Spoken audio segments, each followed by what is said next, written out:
কালকে একটা ট্রেনের ইঞ্জিন খারাপ হয়ে গেছিল, আমি টানতে টানতে হাওড়া থেকে বর্ধমান অব্দি নিয়ে ভাই খবরের চ্যানেলে দেখাচ্ছিল না? কেন জানিস? কারণ আমরা হেভি জোরে হাঁকা পেয়েছিল আর বর্ধমান পায়খানা ছিল। আমি শোন, আমি কালকে হেলিকপ্টারের উপর থেকে লাফ মেরেছিলাম, ঠিক আছে? সবাই কি ভাবে? সবাই ভাবছে যে আমরা মরে যাবে। আমি তো মরবো না, আমি তো জানি। উপর থেকে লাফ মেরেছি ভাই, এমন ঘুরে ঘুরে একদম ভাই সবাই দেখছে। বল।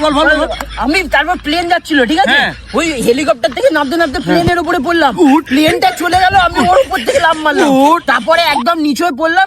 নিচে পড়লাম যখন, এমন ঘুরতে ঘুরতে পড়লাম পুরো, এই কিছু মনেই হলো না।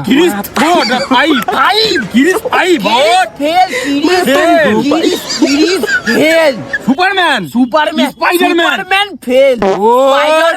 ফেল। পরশুদিনকে ঠিক আছে একটা ছেলে চ্যালেঞ্জ হলো, বললো পুকুরটাকে সাদা করে পার করে দেখা। আমি বললাম পুকুর কেন তুই সমুদ্রে চ। সমুদ্রে 5 বার এপার ওপর। তুই ওটা বলছিস? সেদিনকে আমাদের ওখানে তোর মাছ ফাছ ধরছিল, ঠিক আছে? আচ্ছা কাকা, তোমরা এত চাপ নিচ্ছ কেন? একটা পাইপ দাও আমাকে। আমি পাইপটা নিলাম, ফক করে টানলাম, পুরো পুকুরটা খালি হয়ে গেল, মাছগুলো নিয়ে নিল, আবার ছেড়ে দিলাম জলটা।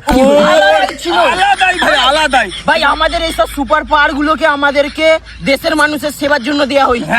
এইগুলো আমাদের ধরে রাখতেই হবে।